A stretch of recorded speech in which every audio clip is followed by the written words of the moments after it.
Grim Reaper and Burninator. So double GM, high level 1v1 players up against the peak of 2v2. They're all GMs, guys. Even Yuno is actually GM 1v1. I don't know, but Yuno seems pretty experienced at 2v2. We know Baby Shark, aka Practice X, is massively experienced, one of the top 2v2 players. And this, of course, is Grim Reaper, one of the top cannon rushers on EU. And here is Burninator, who's a very good GM Terran player. So Burninator and Grim Reaper, both known for playing a lot of 1v1. I don't know if they never play 2v2 or they have some experience. But oh my god, they are going to be starting out with some aggressive build orders for sure. Meanwhile, on the top left, in the blue, representing Slayer, it's Yuno. And Baby Shark. And it is going to be a very early drone scout. Yuno has consistently sent a drone scout out at the very start of the game. Sees an SCV, a probe, and another SCV. I don't think they're on comms because they're just signaling. This is what a lot of really experienced 2v2 players, because a lot of the times they like to random team.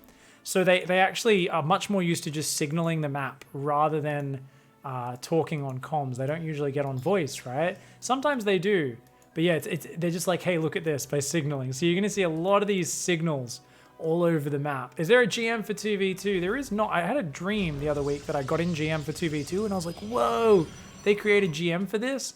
And I was really surprised. I think in my dream, me and Maynard got in GM, and I was like, whoa, that's awesome. Then I woke up. I don't think it actually exists. So guys, we've got a barracks there, third SCV coming. We've got the cannon rush attempt here from Grim Reaper.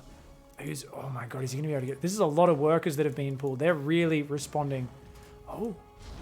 You see the cannons go up? I think... Okay. SCV's died, but Reapers are building.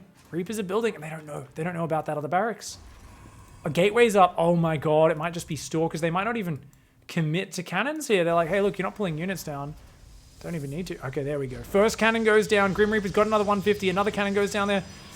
Ooh, another cannon goes down as well. There's going to be Reapers out, but I think the Marine plus the SCVs, I think these cannons are held. Grim Reaper's going to have to fall back to a next layer, I believe. And with the gateway to the left, I think there's a possibility of that. Reapers are already out, as we said. That ledge there is definitely exposed to Reapers. This Reaper already being a bit of a pain. That Reaper needs to rotate and get rid of those Zerglings. You've got to get over to the left-hand side, Burninator. A fantastic hold, though, from Baby Shark, and massively respecting this. They're not even building workers right now, or barely building them. They're basically just focusing on surviving. They're like, look, your buildings are on our side of the map. As long as we survive, we've got this. Grim Reaper behind this is expanding, going Cybercore, double gas, all that sort of stuff. So he's given up on the rush. Grim Reaper, for now, giving up on it. He does have a probe here, so we might proxy something there, but I really feel if he got that gateway up and got a few zealots out or something, maybe a cannon up next to that gate, might have been able to do something. As it is, these Reapers still maintaining pressure from Burninator, but only on 17 workers. This was a big commitment. A lot of SCVs went down to get these barracks made, but Burninator starting to stack up a little bit of damage. Can't go up the ramp though, or the Marine firepower will take them down. Both of these players on one base. So Baby Shark massing Marines, Slayer Yuno going one base Ravager with a proxy hatch. No way. Oh my god, we'll be able to proxy roaches here. Holy shit. Burninator's like, what the frack? Holy crap, let's build a bunker. And oh my god, I have no units to put in the bunker. Stargate's going up and home. Does he panic and send the Reapers home, or does he stay here with his Reapers and try to get more pressure? You can see this is 100% defended at this point. Full wall, Marines covering the ledge. A Queen is out for Yuno, building a spine, building a couple of roaches, another spine, cannons going up. Yuno with this sick proxy hatch counterplay here.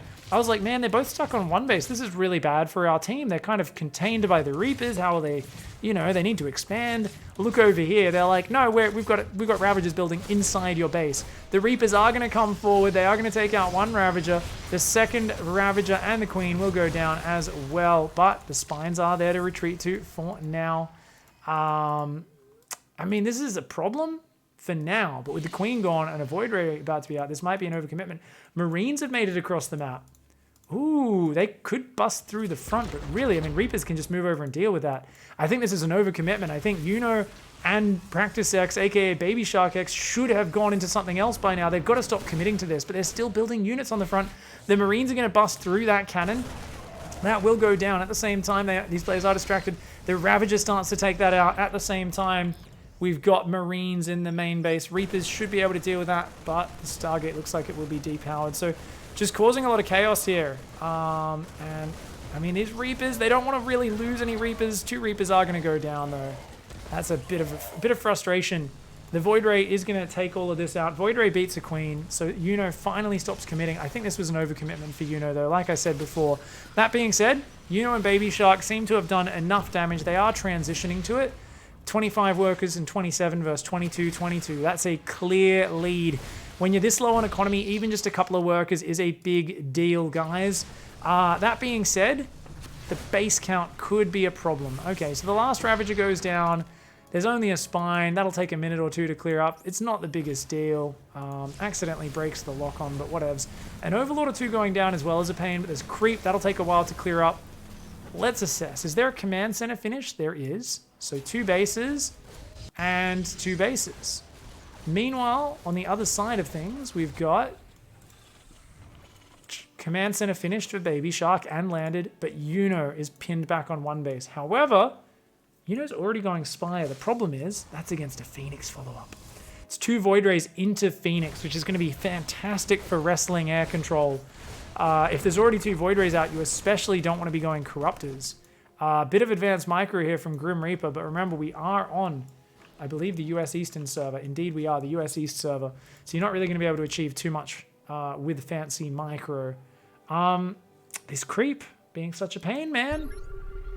Where's he scanning? Add-on. Oh my god, you got to use that scan to clear up the creep. Oh, there's a Raven, but he's got to send that Raven home. Okay, there we go. Raven will clear up this creep finally, but I think that actually has added a big delay. So we've got Void Rays there. We've got Bio Viking on the way. 3 barracks production for Baby Shark is going to give just such a big power boost. Having all that infrastructure ready is massive. And Burninator is just taking too long to land this base. You can see the supply of Baby Shark getting ahead. And even though Yuno's economy, like I mentioned, is not that great, the expansion's finally up, the gases are going down, the worker count has been growing, and the Spire is ready. And it looks like Yuno is set on getting the Corruptor advantage and then going into Broodlords. So, yeah. Okay, Burninator here. Raven, Void Ray is going to have to... Oh, the Chads switch on their ultimate Piss Beam. No, get out of there. Get out of there, run, Raven. Okay, they're getting way too... Yeah, way too focused on the front there. Meanwhile, finally, Burninator gets the expansion down, but what I thought was an overcommitment that would be quickly cleaned up has turned into a delay that was well worth it. The Mule Hammer is going to drop all over that base, and finally, Burninator gets the second expansion up. Now, we are seeing Phoenixes and Carriers starting up here for Grim Reaper. I think it's too early to be going Carriers, though, potentially. We've got Corruptors on the way. I think you need more expansions before you go into these late game units. I think both sides do. Baby Shark showing that tendency to expand. Has the 3rd CC finished. Yuno, I would love to see take a 3rd and a 4th down in the south as well. For now, Phoenix is kind of scouting around. This probe here for Grim Reaper still looking around. And they are going to be counter-scanned, is it? Okay, the front has been scanned and they see, oh, it doesn't look like they've expanded there. So Baby Shark says, okay, we're relatively even bases. I've got my 3rd finished.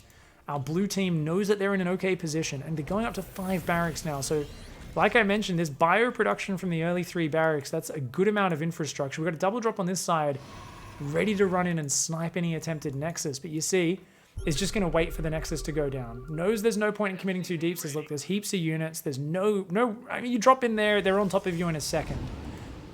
But Corruptor's coming in. PP distraction time. Look at the way they're syncing this up. Unloads the piss. The whole army moves to the left, and at the same time, the drop comes into the main base. The coordination on these two, the 1-2 punches working so well. Oh my god, Grim Reaper's staying up till like 5 in the morning to play this tournament. I think he's just noticed what's happened. He's looked back at his base and gone, oh, what? What? When did they come in? The Corruptors come back in, force the command center to land, and does shut down one medevac from lifting, but doesn't have the energy to shut down the second one. So Baby Shark gets one drop out. The Corruptors still being as annoying as they possibly can. Remember, the way Corruptor P damage works is the first few seconds of pee is like a couple drops, you don't really care. But once you've been peeing for 5 seconds straight, the unit gets really ashamed that it's being peed on. And it suddenly takes massive damage. It goes from like 5 hit points a second or 7 to 35 hit points a second per Corruptor. It is absolutely insane. The Corruptors get the snipe on the command center. And they are looking good, man. They are looking good. Of course, this is the map which I think favors Yuno and Baby Shark, because they're going to know late game 2v2 combos better, but they're also going to be, you know, really good at dealing with the early cheese, which is Grim Reaper and Burninator's forte, is their ability to just, you know, get some momentum with the early pressure. And that just didn't work out in the early game. And I think we can just see the practice of this blue team on the left-hand side. They just look more comfortable once they got that early momentum. They defended the early game. They know their compositions. They've done some good harassment. They've got really good micro as well. Always tracking those units. Being very aware of what's going on. Oh, a big Raven snipe. Medevac as well. Marines just don't do that much damage. You've got to remember, guys, these Corruptors have 2 base armor. Oh, nice siege up. Oh my god. Those Corruptors just ignoring the Marines. Absolutely obscene, dude. That is just disgusting. And you know what? The Marines were too far back chasing the Corruptors. The siege tanks go down. Baby Shark pounces. The Corruptors jump back on the last couple of carriers. And that'll be that. These two looking like favorites running through this tournament. It's been a few good teams so far. We've seen players like Juggernaut Jason, Puck, Estrella, Upper Tree Zelda, all eliminated already in this tournament. Lots of very high-level GM players, 6K plus MMR players even, knocked out of this tournament. The 2v2 teams are standing strong, man. And that Nexus getting peed on. Psh, they don't even mind crossing the streams. Bunch of goddamn chads don't even know what Ghostbusters is, but they do end up taking game number 1 in a decisive fashion.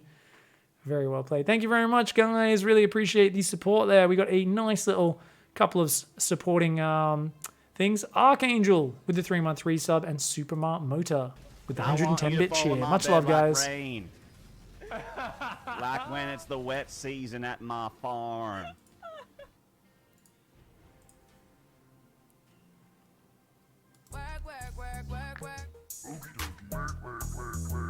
See me do me that. Ready to work. Work. See me do me that.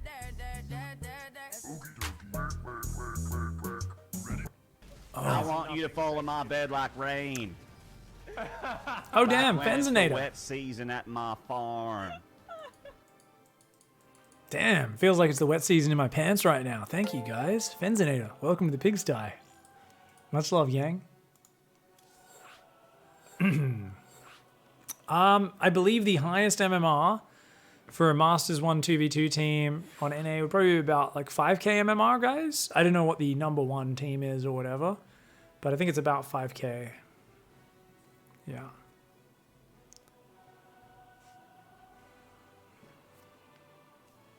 Yeah, these guys are all crazy high-level guys. I didn't think we'd have so many high-level players playing in this. I thought it would be much more Platinum Diamond focused, but apparently there's a lot of people who enjoy 2v2 because it's a really fun game mode.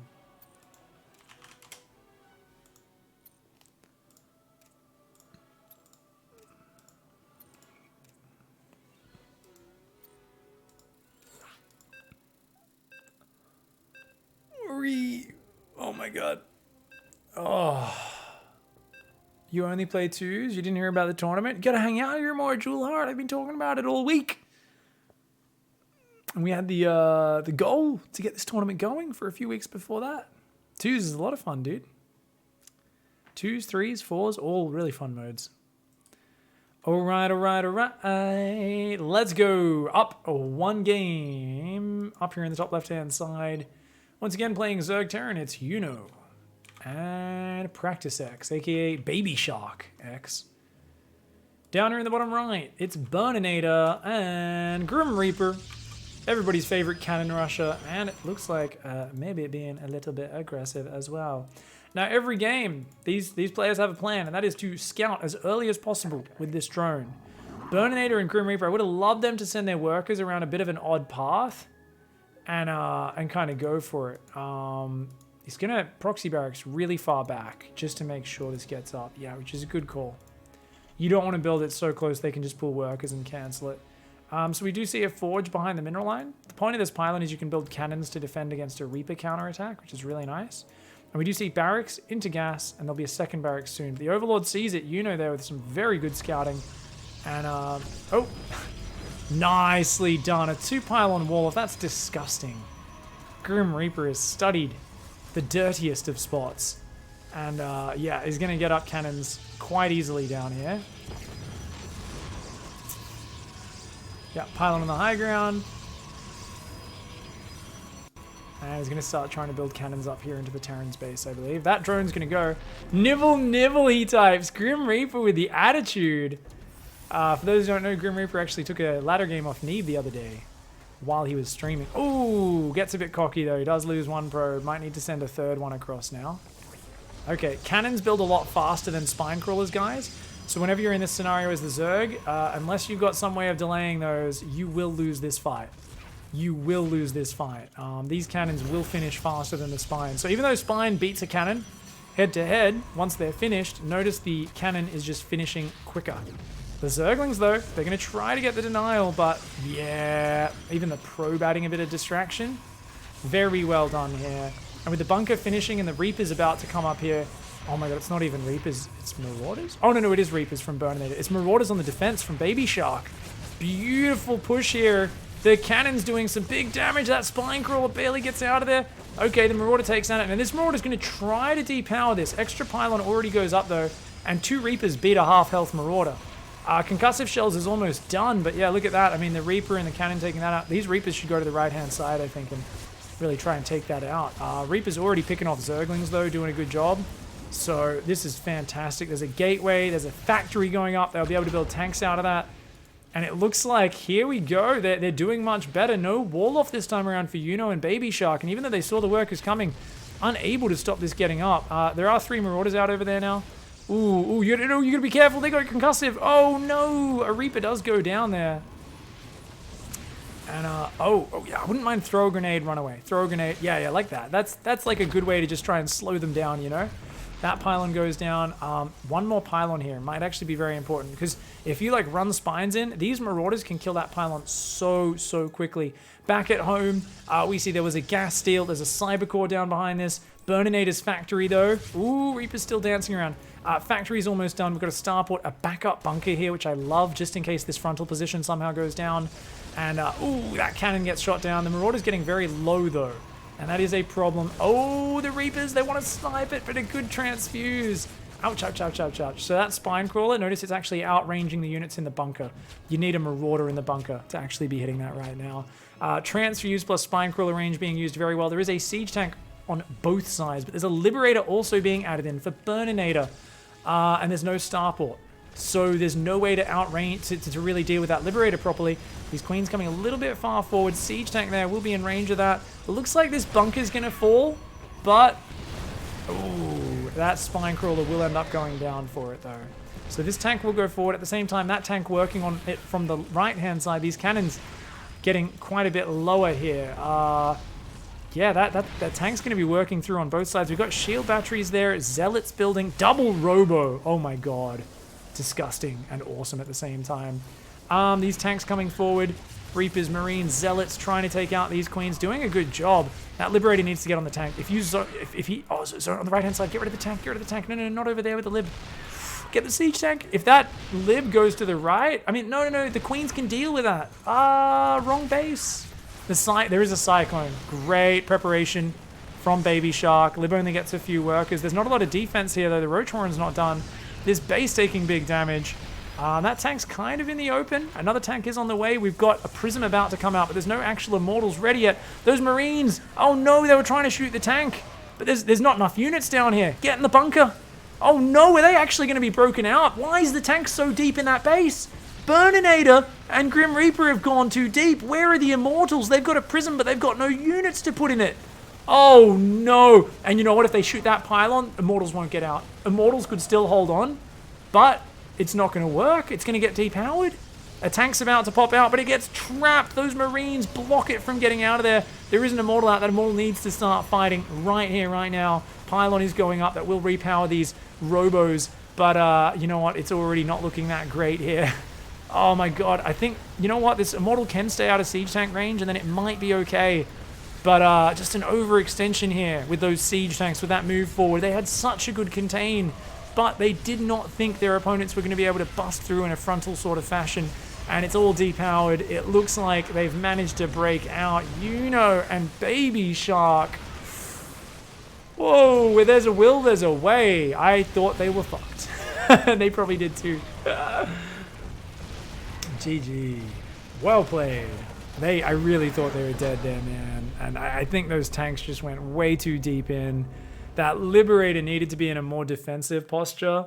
I think they were worried about like Mutas or a Nidus or something, because they didn't see everything in the opponent's bases like we did, so they weren't sure that they had that much time.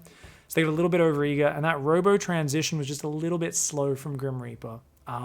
Needed to go Immortals first, and needed to get those out just a little bit quicker. Any one of those things could have probably changed that name.